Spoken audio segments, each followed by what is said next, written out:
All right, ladies and gentlemen, we are here live at One Wrestling Video. Yes, we are here live for Smacktalk here at One Wrestling Video, ladies and gentlemen. If you don't know who I am by now, well, I am the reporter of the people, the man with the plan. Big Ray here to stay to talk not only Raw 528 today, but also Smackdown 529 today. And ladies and gentlemen, hey, I'm not here by myself, ladies and gentlemen. I would like to introduce to you a good friend of mine. Now, Rick Vickery could not be here with us this week. And last week, as you guys know, Rick Vickery couldn't be here. I'm not going to get into the whole thing, but he will definitely be back with us next week.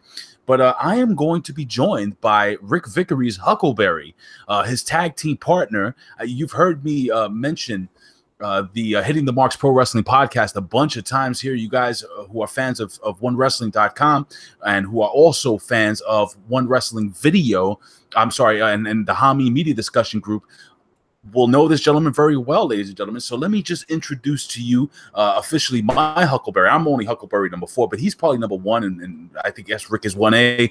This is my main man, Mr. Michael Jargo. Mike, what's going on, buddy? What's up, peeps, freaks, and geeks? I am the man, the myth, the legend, the maniacal one known as Jargo. See, I stole that from Big Ray. See, if you just say a whole bunch of things really, really fast, it all works together, man. Big Ray, thanks for having me on. I'll do my best to fill in for Huckleberry number 1. It's been a long day of podcasting already, but I could not pass up the opportunity to join you here on One Wrestling Video to break down Raw and Smackdown. But first, I think there's some other big One Wrestling news that we need to hit on. Yeah, there is some big One Wrestling news. Basically, I just found this out today. I didn't know this. I think Bill Apter actually brought this up to me today because I was talking about the whole All In thing, and I was telling him that, you know, listen, tonight I may not be able to have Rick on tonight, but I'm going to have his tag team partner on. And by the way, before I even announce what's going on with Bill Apter, I just want you guys to know that this gentleman is going to be the one and only guy who's going to be doing the NXT report here for One Wrestling Video. So look out for that in June, guys. I'm not going to give you a specific date. It's tentatively the 7th or 8th, but this is going to be the man. But here's the big news. Apparently, Mr. Jargo, Bill Apter is all in. Why don't you talk about that, buddy? I'm very excited. It sounds like Mr. Apter will be joining Rick and I at Starcast, which is the big podcasters convention that's going on around the All In event. It's being organized by one Mr. Conrad Thompson. Hey, it's Conrad. You may have heard of him. He's got a show on the WWE Network, $9.99 a month. Yeah, man, really excited. I'll actually get the opportunity to meet Mr. Apter. Hopefully get a picture with him, which will be my profile picture from now until the end of time because he's Bill freaking Apter. You know, I'm really excited, man. This looks like it's going to be a great event. I'm actually going through and on the Hitting the Marks Pro Wrestling podcast, we're getting the other podcasts to come on our show. We're going to kind of cross promote, and then we're going to go and do their show and see if we can't get just the podcasting pro wrestling community to be all in as opposed to just the business itself. Very cool. Okay, so all right, so I have a question now. The whole Bill Apter thing, he's going to be you told me that he's going to be part of a program there run by Ring of Honor, right? What's the program? Starcast? Right, Starcast. Starcast is the podcasting convention that's going on around All In. The All In show itself is Saturday. Podcasters Row, the Starcast weekend, will actually start on Thursday. It's going to go Thursday, Friday. There's events on Saturday. Of course, they take a break for the show itself, and then more events on Sunday. All right, very cool.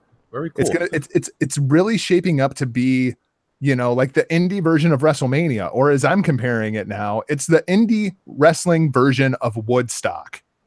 That's pretty much the way I feel about this entire Labor Day weekend now. It's our version of Woodstock, and it's going to be awesome.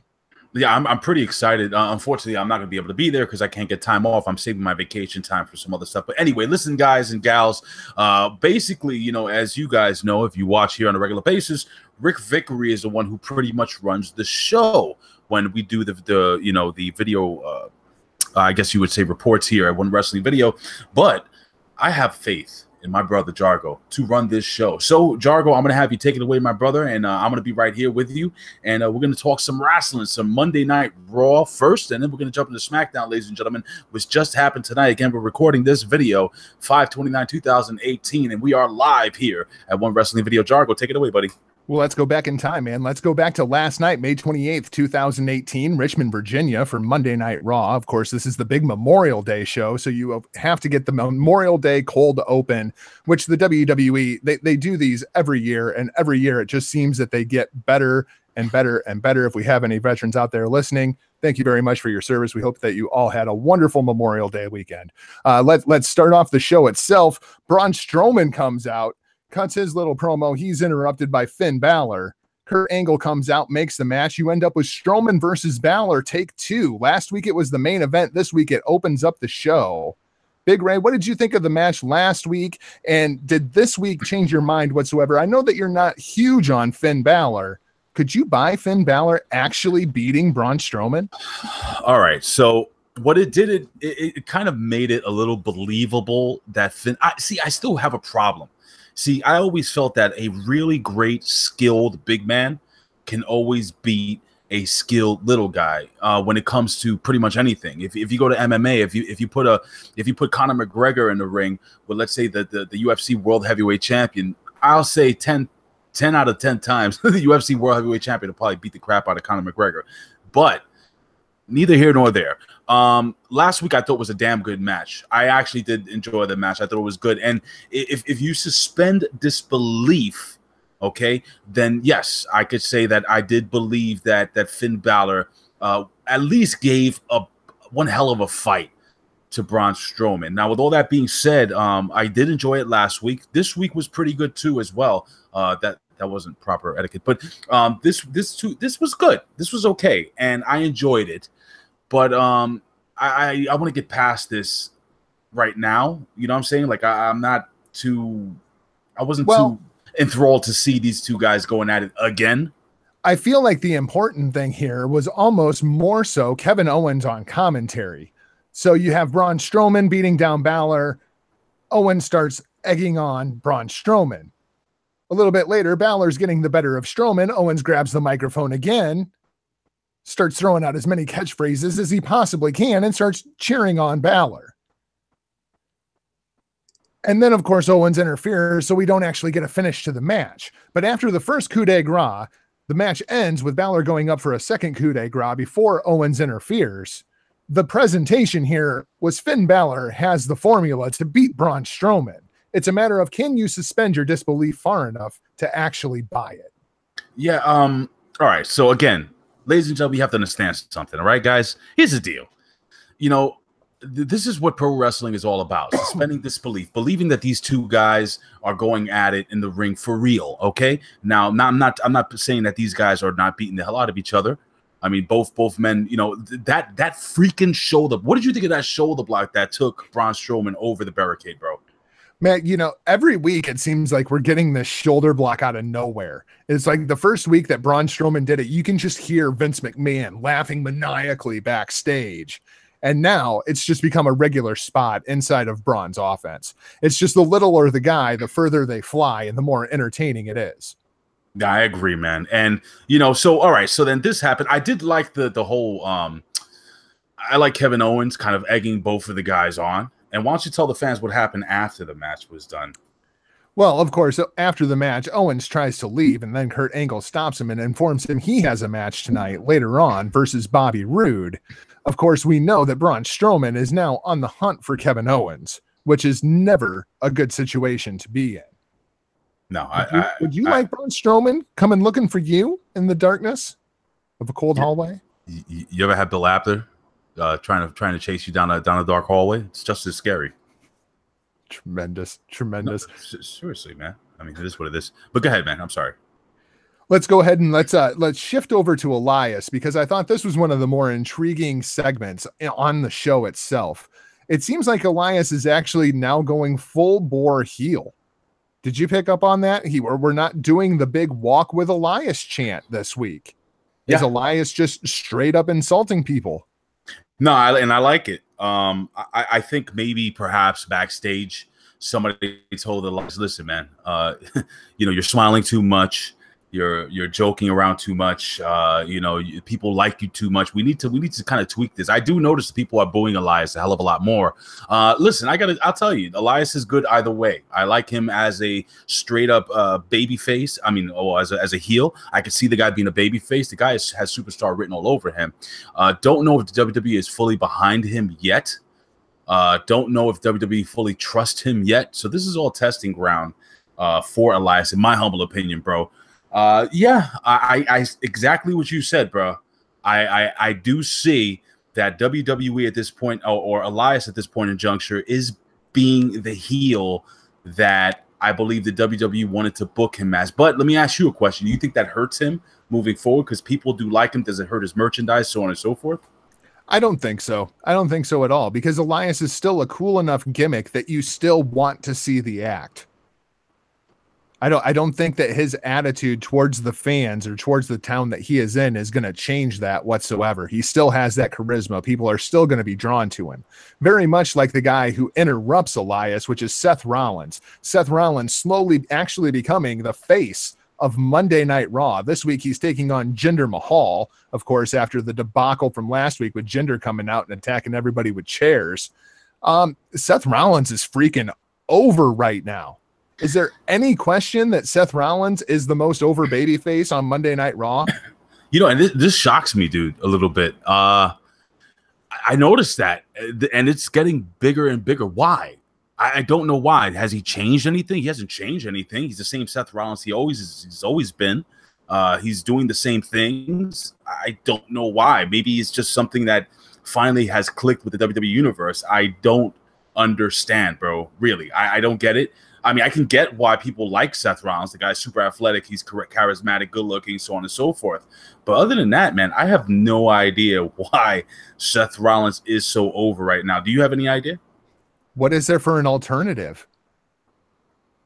It's a good question. I don't know. I mean, I think that really is it. I mean, and Seth Rollins, props to the guy. He has had a run of really bad luck that he has turned into really good luck. It all started with Dean Ambrose getting hurt. Then they stuck him with Jason Jordan. Jason Jordan gets hurt. Then they have no other plan. I guess we have to push Seth as a babyface, singles act. And now you see where he's at. Really, since that Jason Jordan thing, the Seth Rollins character has really taken off, and it is, in fact, now Monday Night Rollins. This week, we have Seth Rollins. He's reached his limit. He can't take it anymore. He takes out Jinder Mahal and Sunil Singh with a chair. Thus, Jinder actually wins the match by DQ, and then Elias gets his revenge. I'll teach you to interrupt me, and when I'm giving a concert, he comes out, he breaks the guitar over Seth Rollins' back. Seth is stretchered out. But in true babyface form, as the face of the brand, what does he do? He stops. Just give me 1 minute, guys. And he gets up off the stretcher and he walks off on his own power. That's a guy that you want to cheer. He's a white meat babyface, and the people are behind him. Yeah. Look, it's what you do. You know, this is what they can't do with Roman Reigns. You see, Seth Rollins is somebody that's believable when it comes to trying to obtain some type of sympathy for him. You know, the guy is giving you his all. The guy's in the ring with somebody who's, you know, will put a hurting on him, basically. You know, Seth Rollins, you know, did we talk about what happened after the match, after him getting hit with that guitar?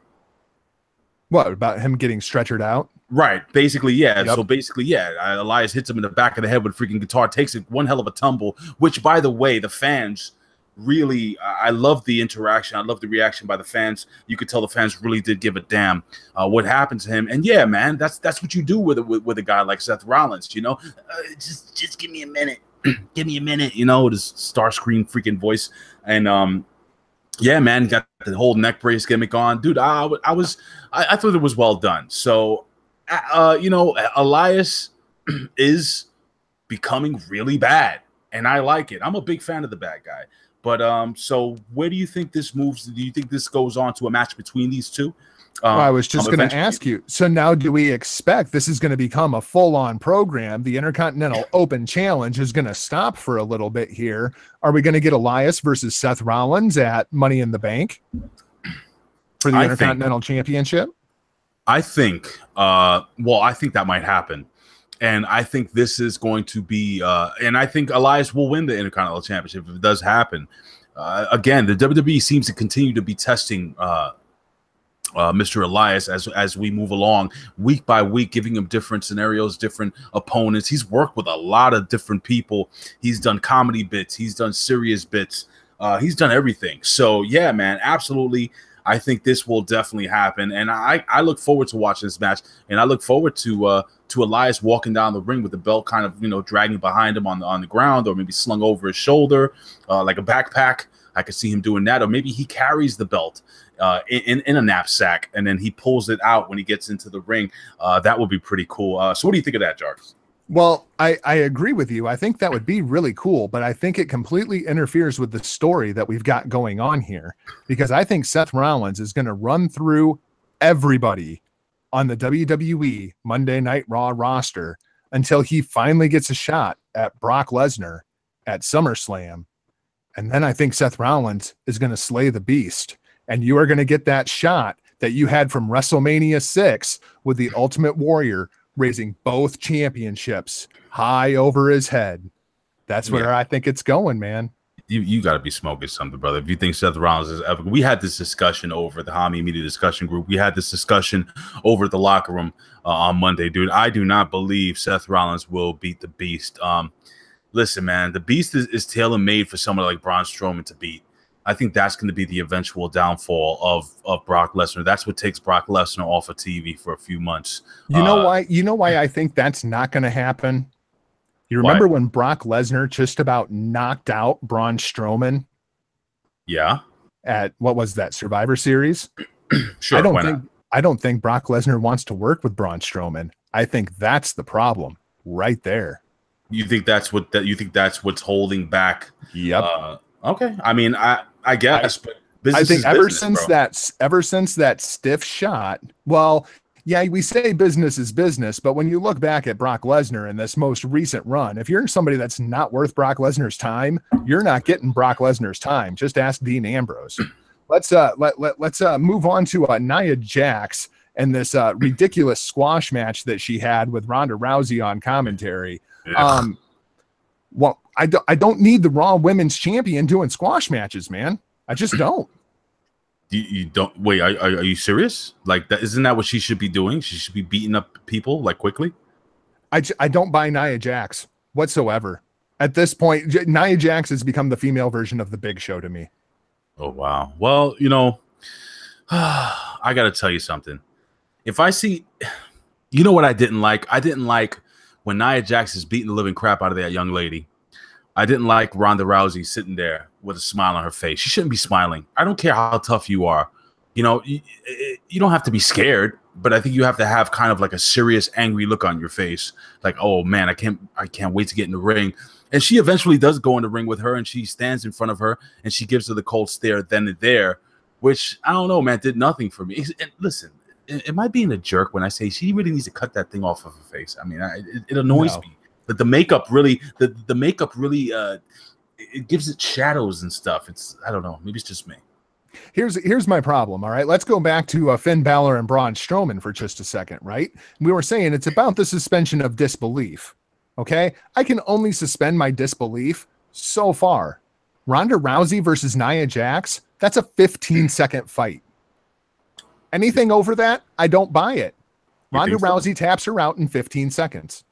But Ronda Rousey's never fought anybody that big and that strong before.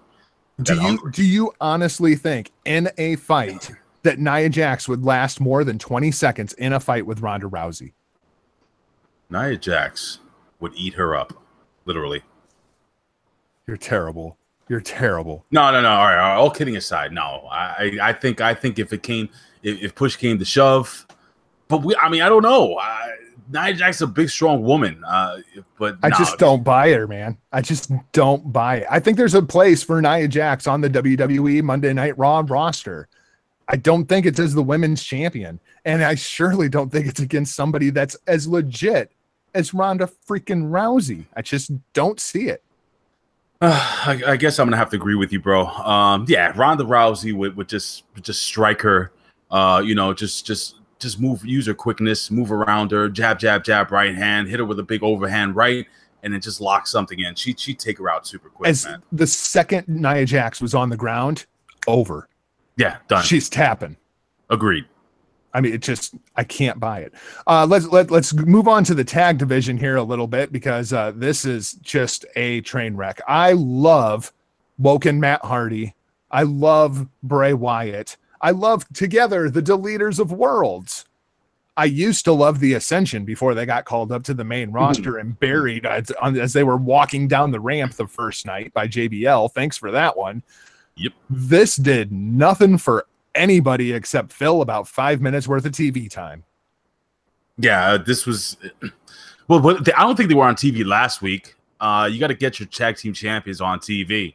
Yeah, I mean, I like them as a tag team. I think they're awesome. But again, every time I watch the leaders of worlds on TV, the first thing I think of is when the hell they're going to break up, how they're going to break up, when is Bray Wyatt going to turn on Matt Hardy. I think that's inevitable. But it was won the match, and Matt and Bray laughed their way into the sunset, I guess, if there's a sunset, wherever the hell Matt Hardy comes from.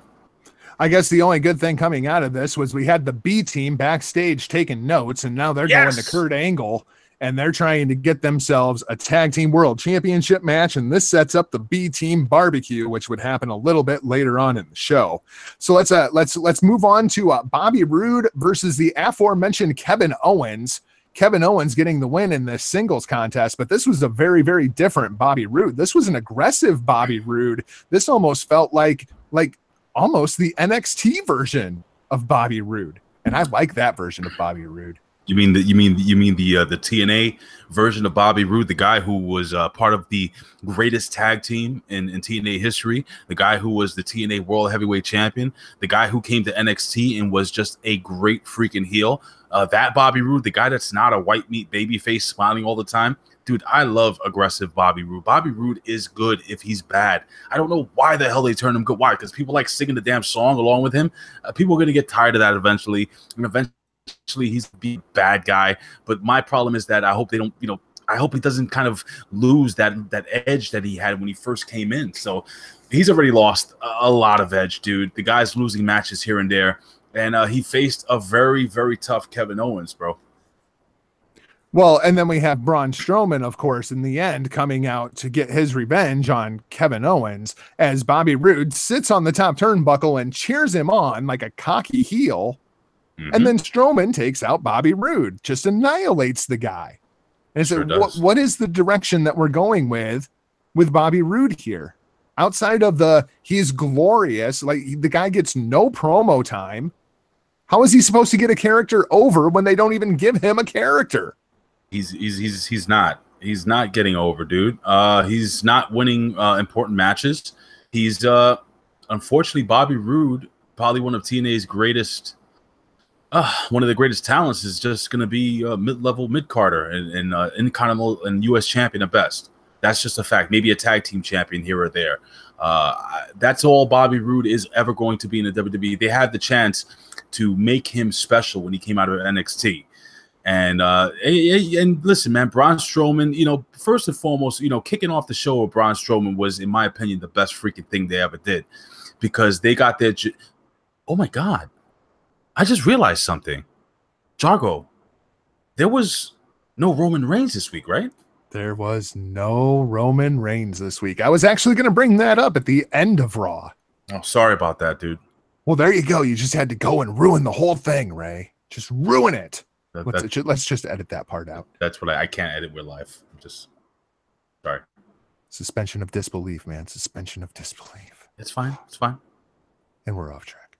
Let's move on to Sami Zayn and Bobby Lashley. Of course, Sami Zayn coming out to apologize for that terrible train wreck of a segment last week, which actually does make me think they intended it that way for some unknown reason. I don't know why you would willingly go out of your way to put out bad television, but it sure seems like that's what they did.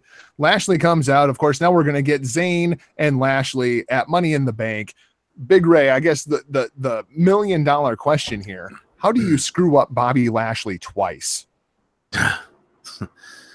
I don't know, man. You hire a bunch of people that work for Days of Our Lives and you have them write wrestling. I don't know, dude. So crazy. First, here's the thing, man. You know, what I don't understand, and I'm gonna go on a little bit of a rant. What I don't understand is this: how do you not? How did WWE writers not figure out that us marks, fans, whatever the hell you want to call us, don't use Google and find out that Bobby Lashley has no sisters. He, in fact, has brothers. Number one. That's number one. Number two, there's no coming back from this.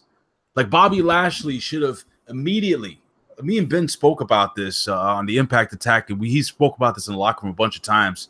And, you know, they should have had vignettes leading up to Bobby Lashley's arrival, just sweating in some dingy basement-like gym, almost like a dungeon, just punching and kicking a bag, throwing people around, and just have him just screaming to the camera, sweat dripping, pulling off his headband. You know, Bobby Lashley is a freaking, you know, his finishing move when he was first in WWE was a dominator. And that's exactly what this guy is, man. I love that move. He's done, dude. WWE took Bobby Roode. They took Bobby. Maybe if their name wasn't Bobby, maybe that's the problem. What do you think? I think that's it. I think Vince just hates guys named Bobby. I think that's it. The only Bobby I know that was ever over was Bobby Heenan. Any other Bobby? Bob Orton? Nobody else. Any other Bobbies? Not really. No, none. Bobby Eaton was never over in the WWE, so yeah. It's Bobby Eaton's always over, brother, with me anyway. Let's talk about a guy that's over with me, and that is Drew McIntyre. Drew McIntyre takes on Chad Gable on this show. Nice, big, clean win for Drew. I tell you what, man, Chad Gable sells a butt whooping like nobody else. He will make anybody look good, especially a power dude like Drew McIntyre. I love Drew McIntyre, and, you know, I would like to take this platform. I've done it on the Hitting the Marks Pro Wrestling podcast. Vince, if you are out there and you are listening to me, I want you to look deep into my eyes. You were right. Your eyes are dreamy, by the way. You were right all along, Vince. Drew McIntyre is the chosen one. You were right. We were wrong. You were right. Let's just stop with this Roman Reigns thing and go with Drew McIntyre. Please. Please, God, just go with Drew McIntyre. Yeah, dude. Big Ray, what do you think of Drew?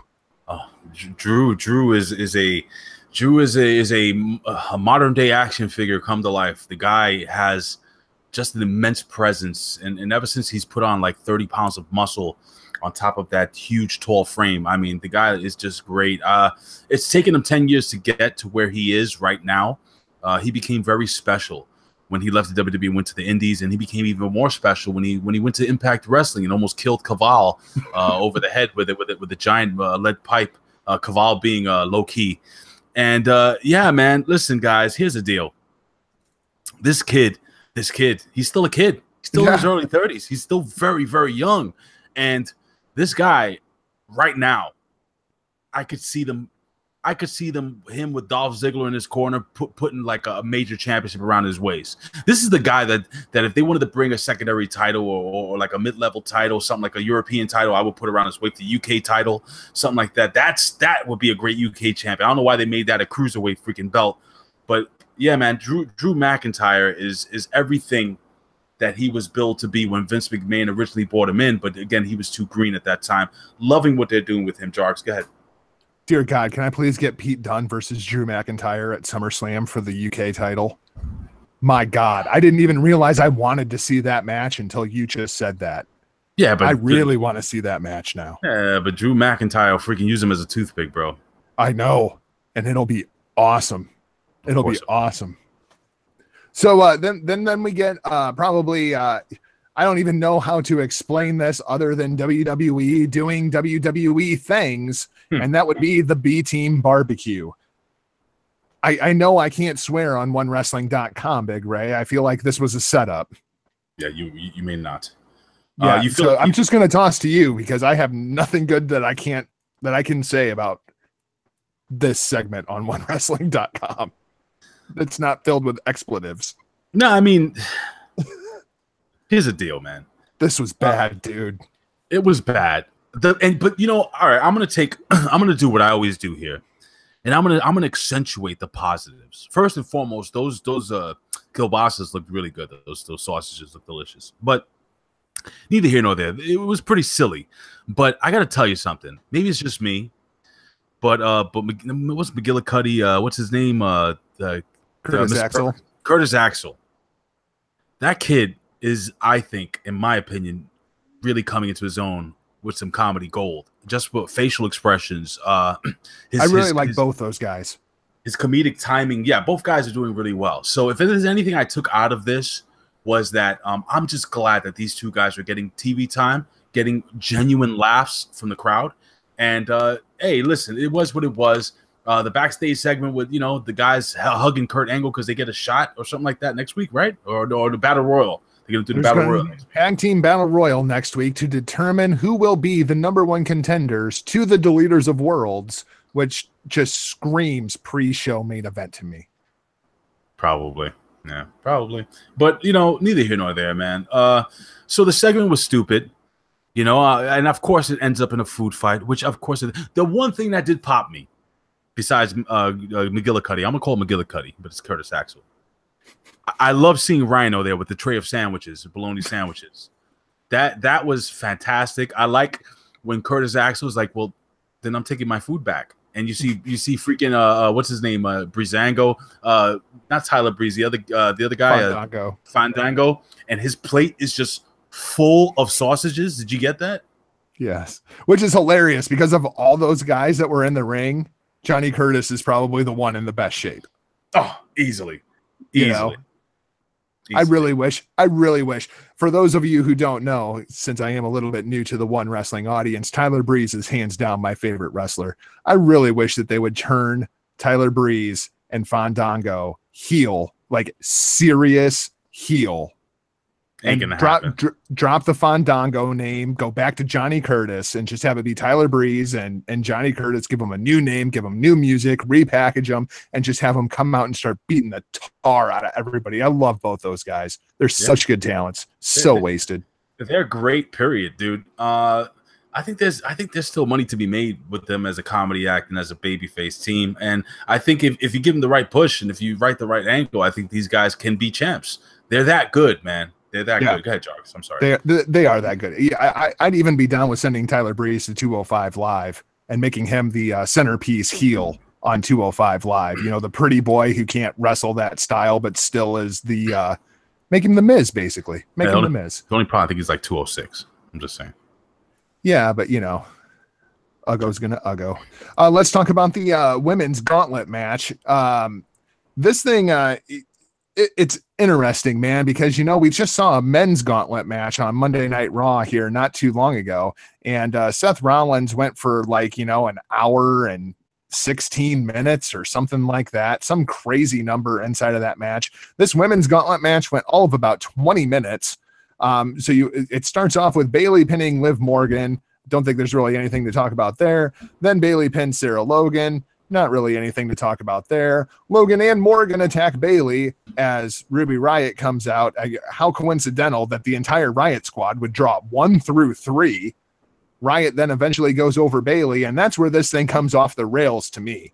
Because, to me, the thing that you really wanted to see inside of this match was Sasha Banks and Bayley, right? You eliminate Bayley from the match before Sasha even gets out there. Total miss for me. So what does this mean? Does it mean that it's going to be all right, so Bayley so we know Bayley wins this match. No, Sasha Banks wins this match. I'm sorry, I apologize. Sasha Banks wins this match. I don't know. Is this, what, man? Honestly, it's sad to say. Bayley is a freaking side note, dude. She's just another chick on the roster. She could have been special. We spoke about this a whole bunch of time. I'm not going to reiterate my feelings about Bayley and how I believe she was poorly booked and destroyed by the WWE writing staff. And yes, I do feel that. She was absolutely destroyed by the WWE writing staff. But yeah, man, she's just a stepping stone.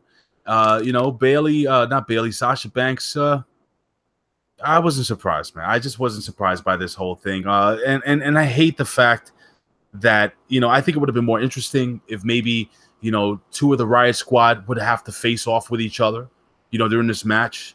That would have been cool. Going 1, 2, 3. That's ridiculous. But I will say this: what's the young lady, the blonde young lady? What's her name again? Liv Morgan. My God on high. I got to tell you something, Mr. Jargo. I'm gonna have sweet dreams thinking about that young lady's entrance, because I could have swore I saw her on a website starting with. Go ahead, just take it away, bro. I mean, she's just so freaking hot. Like, she's ridiculously good looking. She is really trying to work this new 52 DC Comics Harley Quinn angle. I don't care if she dresses in a stupid plastic bag with cabbage boots on. Dude, this chick is stupid hot. Yeah, unfortunately, she needs to. They called her up way too early. Hashtag cabbage boots. Just saying. They called her up way too early. She had absolutely no business being called up when she was. They should have left her in NXT so she could have learned a few more things. But how dare you be the name of such perfection? You know what, Corey Graves, you're gonna have to fight me, brother, and I'd win. So Riot pins Bailey, and then we get Dana Brooke coming out. Riot pins Dana Brooke. Not a whole lot to talk about there. Riot then pins Mickie James because, we're in Mickie James's hometown, so we've got to pin her right away. And then Sasha Banks taps out Ruby Riott. Sasha Banks will be the final member of the women's Money in the Bank ladder match coming up in Chicago. As we were mentioning earlier, no Roman Reigns on this show, and I think I know why. Do you know why? I know why. Why? Western Conference Game 7 was last night. Stanley Cup Finals Game 1 was last night. The Bachelorette premiere was last night. The ratings are going to be garbage. And now Vince McMahon can come back and say, well, see, when Roman's not on the show, the ratings suck. Oh, my God. Jargo, that's just brilliant. Are you giving Vince too much credit for this? Nope. I think they do that all the time. It's no different than how they load the third hour with a bunch of matches that don't really matter because they know 400,000 people are going to tune out for that third hour. The ratings, of course, delayed due to Memorial Day. I very much look forward to seeing them tomorrow. I don't think they're going to be very good. No. Listen, man. That's a great point, dude. Listen, dude, I was fine with Roman Reigns not. What's so terrible? I didn't even realize until now that he wasn't on the show. I just literally realized that Roman Reigns wasn't on this show. And you know what, ladies and gentlemen, who cares? Who cares? Because nobody cares about Roman. Maybe Bill Apter cares about Roman Reigns. I won't care about Roman Reigns until one day Roman Reigns gets on the microphone and he goes, well, let me tell you something, brother. I told you dudes to say your prayers, eat your vitamins, and work out, brother. And now you can all stick it, brother. I want him to cut that NWO gimmick. I want him to tell the fans to go stick it. I want him to punch whoever the hell Corey Graves in the face. I want him to steal candy from a child and slap the mother with it. I want him to just totally lose it, turn heel, cut his hair. Where I hope he was? Be a dick. You know where I hope he was? I hope him and the Authors of Pain were off on some bonding excursion, getting ready for their big new Shield kind of thing, where Roman Reigns turns heel. Is that what they're doing? That there has been rumors of the Authors of Pain being paired with heel Roman Reigns. Oh God, and, yes. I could definitely get behind that. Hashtag Samoan Hit Squad. Copyright Bin Hameen. Let's jump over to Smackdown Live, coming to us from Raleigh, North Carolina. This, of course, happened just a little while ago, May 29th, 2018. And Big Ray, this show.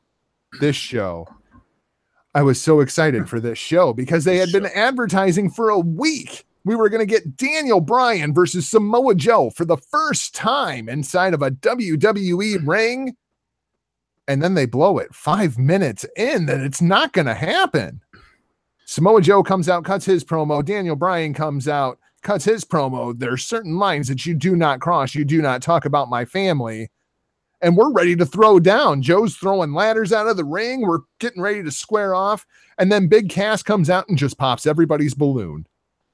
Hey, speaking about ladders, and I'm just going to go back in time real quick to Raw. I know we're talking about SmackDown, but Jesus Christ. When Braun Strowman threw that freaking ladder, I've never seen anybody. Dude, that was incredible. That is a freaking ladder that he threw like a paper airplane in your high school when you have a substitute teacher. Legit. Kevin Owens looked shocked that it went that far. Like he was scrambling to get out of the way. I'm shocked every time that guy can fit into his pants. It's just amazing. Listen, what the hell are we talking about? We're talking about Big Cass popping everybody's balloon. I was pretty pissed off, man. Big Cass comes in with the freaking crutch, selling the knee gimmick. Listen, ladies and gentlemen, I don't mean to burst your bubble, but girls of the world ain't nothing but trouble. I don't know what that means, but anyway. By the way, have you seen the Enzo rap video? No, I saw that it's out there, but I haven't had the courage to watch it as of yet. Well, I'm not a fan of modern day hip hop at all, but I'm going to tell you this. It sucks. Just like all other hip hop after the year 1999, maybe 2001, because the Chronic did come out. Dr. Dre, Eminem, and that did come out. But other than that, terrible. He is a joke, and he'll be in a TNA ring any day now. But go ahead, buddy. Strange music represent. I still love y'all. So yeah, Big Cass comes out, kind of takes a nice big healthy one in everybody's Cheerios here. Takes out Samoa Joe with the crutch, takes out Daniel Bryan with the ladder. Then he takes them both out with the Money in the Bank briefcase. And it seems obvious where this is going, but we have to wait until the Page backstage segment that we get next. First Absolution comes out, tries to make their pitch to Page. Why? I don't even know why. Like there's like Paige is just going to add another one of them into the Money in the Bank ladder match or something. This entire segment made absolutely no sense to me. All they were doing was setting up Mandy Rose versus Asuka later tonight. One thing I did very much enjoy was when Renee Young tried to get a word with Paige, and Paige put her hand on her shoulder, like, walk with me, Renee. Come now, walk with me. Like, that's something that actually makes sense instead of just, going to Paige, standing there on her cell phone, and then in walks so-and-so. That stuff drives me nuts. But then we get the announcement. It will be a triple threat match. Samoa Joe versus Daniel Bryan versus Big Cass. Yay! I love Big Cass. He's my favorite. He's my favorite guy. My favorite. Listen. I was so disappointed. I agree with you. I think Paige. Let's talk about Paige for a second. I think Paige is doing well as the general manager, dude. I don't hate her. Yeah? I thought I would hate her. I thought I would be annoyed by her. I think she's hot. Like, I think she's gotten hotter ever since she stopped wrestling. I don't know. Maybe it's just me, dude. But also she's doing a good job. And I can see the girl doing this job for some time. What do you think, dude? Do you think Paige is okay? I have absolutely no usage for Paige. I have no usage to ever see her on my television ever again. Yeah, I'm one of those guys. I am just not a Paige guy. Never have been. That's fine. Never have been. She does nothing for me. That's fine. I'm not gaga crazy over the girl, but I think she's okay, and she's doing a good job. And I agree with you, dude. Like it was believable. She grabbed Renee around the back. She's like, "Hey, come with me this way," and then you see them. Yeah, I love the camera shot. Absolutely love that camera shot. It was great. Absolutely great. I feel like very much like the Monday Night Raw general manager is a character, and they just fill in the blank, whether it be Mick Foley or whether it be Kurt Angle. The character itself doesn't really seem to change. The SmackDown general manager kind of seems like that same thing, where it's just, this is the role, regardless of who is playing it. Like Daniel Bryan was a really cool general manager, and I thought he did a good job. Now Paige is being a really good general manager, and I think she's doing a good job. I think it's just whoever is writing the roles. They're just not, how do I say this? They're not making the roles specific to the characters playing the roles. It's just the characters are playing the generic role of SmackDown general manager, Raw general manager. It's not Kurt Angle, the Raw general manager. It's just Raw general manager. I got to tell you, I don't eat much bread now, and kept saying Raw. really, really freaking hungry. I really didn't eat well today. I had tacos today. It was good. Tacos are good, man. I love tacos. Yeah, I love fish tacos. Fish tacos are my favorite. Anyway, see what you did there. Yeah, did I? But yeah, man. All right, so this happens with Paige. So now we have the three-way, and I was like, all right, well, at least the match isn't canceled. So I was like, all right, Big Cass is gonna be in there to take the fall. This is what I'm thinking, right? Well, anyway, we'll see what happens a little later on, ladies and gentlemen. But go ahead, what happens next here, Jogs? Well, let's talk about the WWE Championship program, which is just kind of buried, in the middle of the show. Shinsuke Nakamura on this show takes on Ty Dillinger, the Perfect 10, which don't forget the most important thing that he did. He counted to 10. Yes. Very well. Shinsuke Nakamura doing his best Sesame Street count impression. 1, 2, 3, And I love Dillinger firing back with the 10. I've got a 4-year-old, man. I see a lot of Sesame Street. What can I say? You're 4. Let me tell the fans out here. So me and Jargs, right? So all right. So Rick calls me, and I was in the middle of something, and I kind of cut him off real quick. So I called Jargs. I'm like, dude, man, and I swear to God, the minute that I called Jargs, there was nothing happening. This happens. Anyone out there that is a parent knows exactly what I'm talking about. So me and Jargs start the conversation. 36.3 seconds into the conversation, and by the way, his daughter is adorable. She's like, "Hey, Daddy." So then, and then I built the house, and then the house came down, and there was an elephant in the house, and the elephant was drinking blue water, and I was like, "Whoa!" So it's amazing that we got this put together. Thank you, Jargo. Every time, man. Every time. She's awesome. It was fantastic. It was fantastic. And you were right. As soon as we hung up the phone, she didn't want anything to do with me for the rest of the night. Go figure, It's just how it goes. Anyway. So Shinsuke Nakamura does his best Sesame Street count impression. Dillinger fires back with the 10. I thought that was absolutely the moment of the match. It is what it is, man. I'm enjoying Shinsuke Nakamura as a heel. This kind of furthers the story a little bit. To me anyway, the more intriguing story here is Ty Dillinger. This is the first time we've seen Ty Dillinger on TV and God knows how long. He's got his hair cut. He's got cleaned up a little bit. Yeah. I thought Dillinger looked good here, and he looked like he could go with Shinsuke Nakamura. Yeah. At first I was like, who's that Puerto Rican dude in the ring? but no, it was Ty Dillinger. And no, he looked good, man. Hey, you know what, dude? Some people are just not made to be in the main event. But Ty Dillinger is what Strangler Steve would call a good hand. You know, the guy comes in, he does exactly, what they need him to do. I think Ty Dillinger is great. And you know what? This was a good opponent for Shinsuke Nakamura. They've probably, worked together and then not worked in as match because they were both baby faces, but they know each other from NXT. And, coming together, they were together like 2 years ago over in NXT. And listen, man, it was good. Solid match. Ty Dillinger, I don't remember him having a bad match. Hopefully one day he does get a nice little run. I think if they would have played it right again with the kid, he could have been a major player, but neither here nor there. This did everything it was supposed to do to help build. But one thing I noticed, and ladies and gentlemen, I don't want any heat, okay? Please, no heat, guys out there and girls. And by the way, I don't know if the chat is going on. I think I might have screwed up, by the way. I don't know if I made the chat live. Next week, I'll figure it out. This is the first time I did a 2-man freaking live gimmick here. So next week, I promise you, we'll have the chat over here on the side. I think I screwed something up, but it doesn't matter. AJ Styles seemed to get something out of his old TNA book when he cut that promo. Wasn't very, in my opinion, wasn't very great.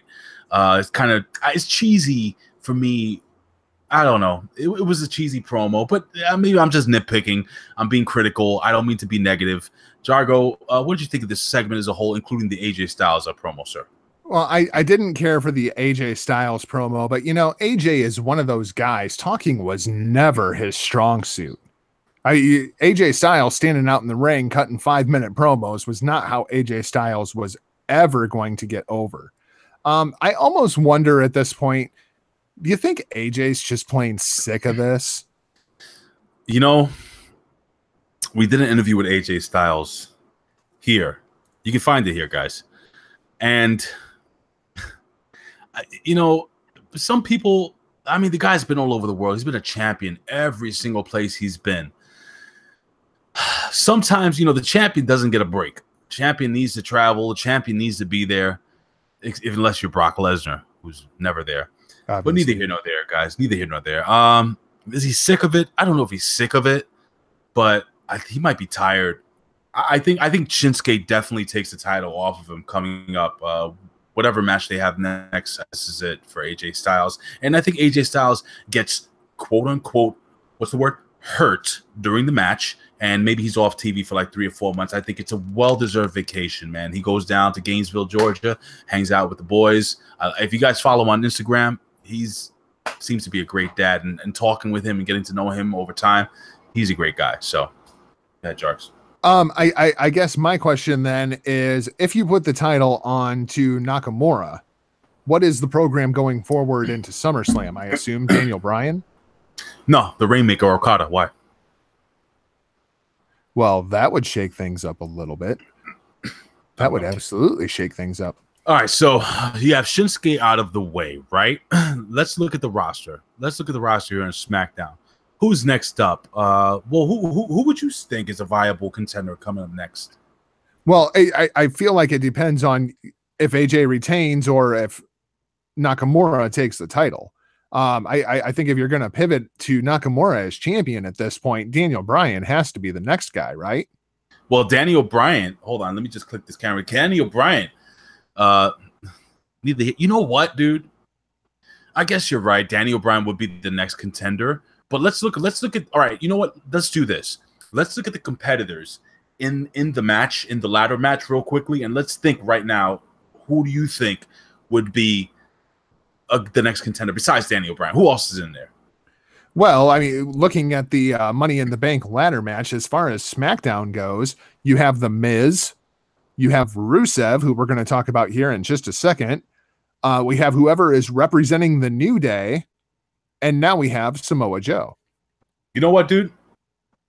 Whoever comes out for the New Day, as a short-term, like a transitional feud, I guess, I would like to see Big E versus Shinsuke, and Big E taking Shinsuke to the limit a couple of times, or even Kofi, whichever one of the guys it is. I think it will be refreshing, something different, something new, something cool. And any one of those three guys, whether you like them or not, can all go all in different ways. All are super athletic, all are super charismatic, and then you have the New Day gimmick. So you have the whole support system behind them. So I would like them to go that way. Now, obviously, moving, and then that would lead into a minor pay-per-view, and then you would have big. Let's say it's Kofi Kingston, right? So you do a quick gimmick until the next minor pay-per-view, and you have Kofi fight for the WWE Championship, and you have Kofi get really close, but he doesn't win, and then you move on to Daniel Bryan, you move on to whoever. What do you think, Jarvis? I'm down with that. I could be down with either a Big E or a Kofi Kingston taking on Shinsuke Nakamura at Extreme Rules. Then you do Daniel Bryan versus Shinsuke Nakamura at SummerSlam, and then you kind of go from there. I feel like there's so much of this just simply depends on, is Daniel Bryan going to re-sign with the WWE? That's the first thing that we need to get figured out here. That's a good question. Will Daniel Bryan sign with the WWE? I say $2 million a year plus 40% of the merchandise and the money he's making off the Total Divas show. Yeah, I think he resigns. It'll be interesting. It'll be interesting. Looking forward to following that story. Let's talk about Rusev here, and more importantly, let's talk about Lana and Naomi. This being the big dance-off here on SmackDown Live. Big Ray, I saw this, and all I could do was I took my glasses off like this, and I kind of rubbed my nose like this. Oh, yeah, sure. Why not? And then I think, oh, my God, Fox paid $1 billion for this. $1 billion, bro. $1 billion with a B. Yep. The B show stands for billion. Billion.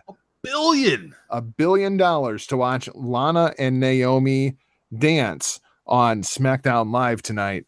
Of course, this does actually move a little bit of business here as we end up with a cat fight. I think the important thing coming out of this, I was very disappointed in this, Big Ray, and not for the reasons that most people would think. Last week, when Lana won her match, Lana very much was the babyface. She was positioned as a babyface. Aiden English with her was positioned as a babyface. Tonight, when they came out, Rusev was presented as a babyface. And I was excited by that possibility that we finally got our heads out of our rear ends and we're going to make Rusev a babyface. And then Lana has to go and try to pull a fast one on Naomi, which leads to the cat fight. Thus, once again, clearly positioning Rusev Day as heels. Why are we insisting that Rusev Day is a heel act? Listen, man, it's almost like the WWE is waiting out the fire that is what Rusev Day is. So basically, what I'm saying is that they're gonna turn them babyface after we're tired of cheering them, and then once they turn them babyface, people are not gonna cheer them, and WWE's gonna be like, "See, we turned them good, and now you don't cheer them." Just like the whole Roman Reigns thing, Jargo. Just like Shinsuke Nakamura and AJ Styles. You guys wanted it. You wanted to see AJ Styles versus Shinsuke Nakamura in the WWE. Well, now we're going to beat you over the head with it, and the entire feud is going to be based off the fact that Shinsuke Nakamura punched AJ Styles in the balls. Like a flogged dolphin. Just beating a dolphin with a flog. Right? Was that a flog? A flog? Flogging Molly. You like flogging Molly? I like those guys. I don't do drugs. Sorry. Let's talk about the New Day. Speaking of guys that are on drugs, the New Day, and then we have The Miz, who once again completely steals the show. I know you popped for it. I popped for it. The Miz blindfolded, hoarding off pancakes with his redneck kung fu. Can I say that, or is Mark Briscoe going to come and destroy me now? Redneck Kung Fu, is that a Ring of Honor trademark? No, you'll be fine, dude. That was one of the greatest things I've ever seen. It's fantastic. Besides Steven Urkel turning into Stefan Urkel, this was amazing. I mean, just chopping away as Cesaro and freaking Sheamus are tossing pancakes in the air like flies during the Karate Kid. This was fantastic. That was a tiny little segment. All right, let me explain this to you guys. Let me just explain something to you really quickly. That whole segment that happened with the B team should have been a quick 2-minute backstage segment where, you know, everybody's already eating and then it breaks into a food fight. That shouldn't have been an in-ring 15-minute segment. You know, this was perfect. This was great. This was funny. And this put it over. And then we get into the match. And the match was really good. Well, the match was slow. But once Xavier Woods got the hot tag, the last 2 minutes of this match I thought were pretty damn exciting. Go ahead. Woods has really picked it up here over the course of the last 3 to 4 weeks. He has looked really, really good. Very much enjoying Xavier Woods' work. And so was Paige. There you go. There you go. That was it. I'm just saying. I don't mean to interrupt you, but is it any coincidence that Xavier Woods is doing some of the best work of his career? Now that Paige is the general manager. Not surprised at all. Not surprised at all. I also very much enjoyed the Miz and the Bars' entrance. You notice that they had a full planned trios entrance. Yes. For tonight, because the Miz is all about the details and making it feel important. Oh, you're the New Day? You guys are a team? You've got a joint entrance? Check this out. We can choreograph stuff too. The Miz is just operating at a different level right now. Big E eventually pins the Miz after the big ending. Like you said, I thought this match really picked up towards the end. Good match. I really like Big E and the Miz. Those two seem to have some really good chemistry together. Hold on real quick. Big E's just really good. Like, he's been really good for a really long time, Jargo. You know, he was a defensive lineman at the University of Iowa. You know, I dated his sister.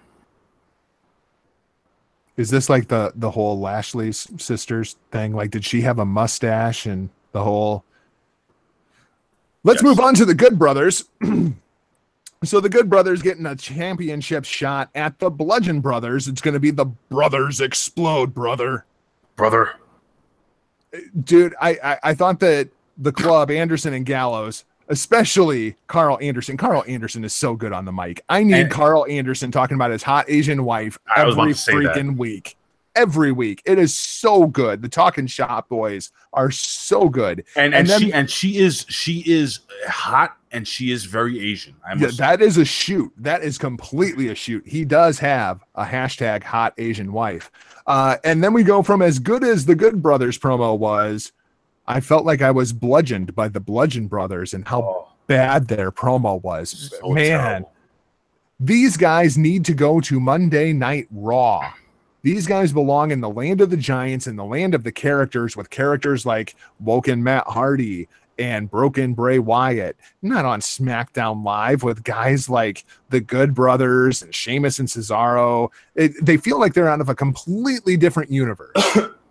I agree. That I don't even know what the hell they said. I don't remember. It wasn't very memorable. I just remember something about bludgeoning people. Yeah, I don't know, man. They're like, we're the Bludgeon Brothers. And if you want to be bludgeoned by the Bludgeon Brothers, like something real weird. I don't know, man. The Bludgeon Brothers shouldn't talk. If anybody needed a pallbearer or something like that, God rest his soul, Percy Pringle. I think those guys need a freaking manager. You know, those are the guys that if freaking these two guys, Akam and Dakem, or whatever the hell the two big gimmicks are that are going to be tag teaming with Roman Reigns down. Yeah, AOP. They dropped freaking Gimmick Jones, their manager. What's his name? Paul Ellering.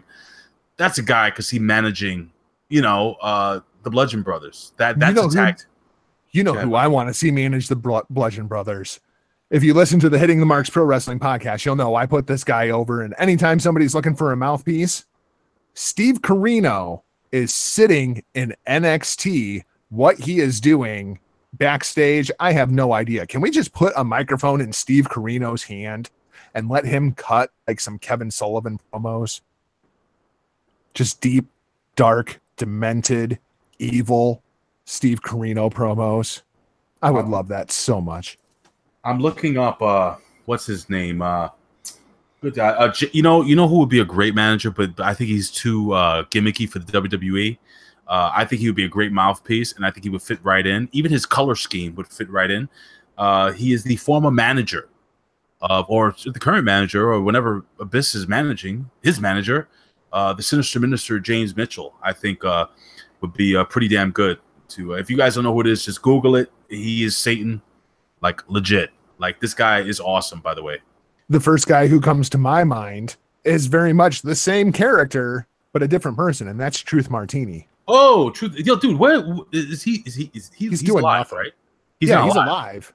Okay. Truth Martini, he's alive in the Book of Truth. He's just doing nothing. Man, Jay Lethal, when he was with Truth Martini, woo, talk about a hot act. Speaking of hot acts, let's talk about Mandy Rose versus Asuka. I don't understand this, man. I don't understand it. Mandy Rose comes out. She gets in the ring. She's got the soft focus porn music and the whole kit and caboodle, setting the women's division back about 20 years. Then Asuka comes walking out. Asuka, who's been undefeated for 2.5 years until she loses to Charlotte Flair. Sonya Deville comes up and hits her with one axe handle in the back, and suddenly Asuka is crippled. It was the most powerful axe handle ever. Ridiculous. Just ridiculous. Asuka finally taps out Mandy Rose. I thought they gave Mandy Rose way too much offense in this match. Are you kidding? Mandy Rose is like the best. It's like Charlotte Flair, Mandy Rose. Sorry. Speaking of better than Charlotte Flair, we also have Carmella on commentary, who gets into the ring after this tremendous match that we had here. And she stares down Asuka, and Asuka just stands there. Like, I was waiting for Asuka to give her the spinning heel kick. Lay her out. Do something. I gotta be honest with you, Jargo. This was my PP break match, and I actually text you, and I appreciate you. filling me in on what happened here. Yeah, Asuka's again, just like Bailey, just another chick on the roster, unfortunately. Jargo. Yeah, for weeks, Rick and I were saying, if you're going to have Charlotte beat Asuka at WrestleMania, the most important thing with Asuka is the follow-up. Well, let's take a look at what we've gotten since the follow-up. She loses a tag match 2 weeks later when she teams with Becky Lynch. Her first match on SmackDown Live, she loses that. She can't win a match inside of the month of April. Then she's not even on the show for about 3 weeks. Then she gets announced that just out of the middle of nowhere, she's getting a championship shot at Money in the Bank at Carmella. She's done absolutely nothing here. Absolutely nothing. I don't understand it whatsoever. I don't understand the entire point of Charlotte beating Asuka. It makes no sense to me, Big Ray. It makes absolutely no sense to me. What was the point? Of course it makes sense. I mean, don't you see what they're doing with Lashley and what they did with Bobby Roode? I mean, she's just Asuka. It's not like she was undefeated. Well, it's not like she's like really good. It's not like she's beautiful. Go ahead, take it away, Jargo. I just don't understand it. Don't understand it. Let's move on to the main event. Samoa Joe takes on Big Cass and Daniel Bryan. Of course, we end up with Samoa Joe qualifying here. And then after the match, Big Cass lays out Bryan with the big boot. This match actually goes about 20 minutes. I thought it was actually a much better match than what I expected once Big Cass was added to it. What did you think of the match? What do you think of the angle? What do you think of Joe and Money in the Bank? What do you think of Cass and Bryan moving forward? Well, it's obvious that Cass and Bryan are gonna have a match at Money in the Bank, since they're both out of the Money in the Bank. Well, first, I'm super elated that Samoa Joe won this match, and I thought this match was very, very good. And by the way, all you knuckleheads out there that kept reporting on your fake news YouTube channels that the Big Cass injury was real, listen, guys, he may be a little hurt, but he's not down and out, okay? The guy was working fine. He was planting his foot, fine. Forget the adrenaline. If the guy had the injury that was being reported by various YouTube channels, fine. Yeah, he's fine. Trust me, guys. It's called, selling. He is anyway. Yeah. So I think Daniel Bryan and this dude are gonna have just a drag out match, street fight, something crazy at a ladder. What is it called? TLC. And Money in the Bank. Money in the Bank, same shit. And then oh god, I'm gonna get in trouble. And then see, you're the one that did it. It wasn't me. It was all you. I'm sorry. It was me all along, Austin. That was supposed to be Christopher Daniels. Under the hood. Get out of here. It was supposed to be Christopher Daniels. Why did that not happen? Because Vince McMahon saw Christopher Daniels. All right, so basically, let's move on. So basically, long story short, as we wrap this up, man, I'm super happy that like I just said, that Samoa Joe won the damn match. I hope the guy wins the whole damn thing. I hope he wins the WWE Championship. I think it's something that he has earned. I do not believe in deserving anything. I think the only thing I deserve is seconds on dinner, which I did not get. And dude, all in all, this was a solid match. I think if you rated the shows against each other, again, I would say that SmackDown, in my opinion, was a more entertaining show. Maybe because Raw has become such a damn chore to watch the entire 3 hours, and SmackDown goes by quicker. The B Team segment, even though was ridiculous, did have its little moments. The dance off was ridiculous, but it did, like you say, move along storyline. So all in all, it wasn't a terrible week for WWE, in my humble opinion. And I can't wait for you to talk about the ratings, and maybe next week you can get those numbers for us and tell us how Raw did and how SmackDown did this week. Absolutely. Absolutely. As soon as I have them, we'll be reporting them. That's for sure. Yeah. Well, dude, look, dude. Why don't you, man. That's it. That's it. I mean, we're done. I haven't done a video show with Jargo. Again, ladies and gentlemen, if you guys wanted to interact, I don't even know if the chat's up. It doesn't look like it. I apologize. I'll fix that for next week. Or maybe it is up and I'm not seeing it. I don't freaking know. But one thing I do know is that I really enjoy doing whatever I do here for you guys. I just want to have Jargo put himself over before I sign off. Jargs, take it away. Well, make sure that you check out me and Huckleberry #1 in our show, Hitting the Marks, at hittingthemarks.podbean.com. New episodes dropping every Friday at 4:20 a.m. Use your imagination there. It's an NSFW show, so make sure that you're not playing it, in the boardroom, unlike this show where I watched my language. I'm so proud of myself. Then we also have the locker room over at hackerhameen.podbean.com. Huckleberry and I will be back over there this Monday. Of course, you can find me across all social media platforms at NotJargo, whether it be Twitter, Facebook, Instagram, Google, all that crap. Big Ray, how do the people find you? Well, again, thank you, Jargs, for doing this short notice, man.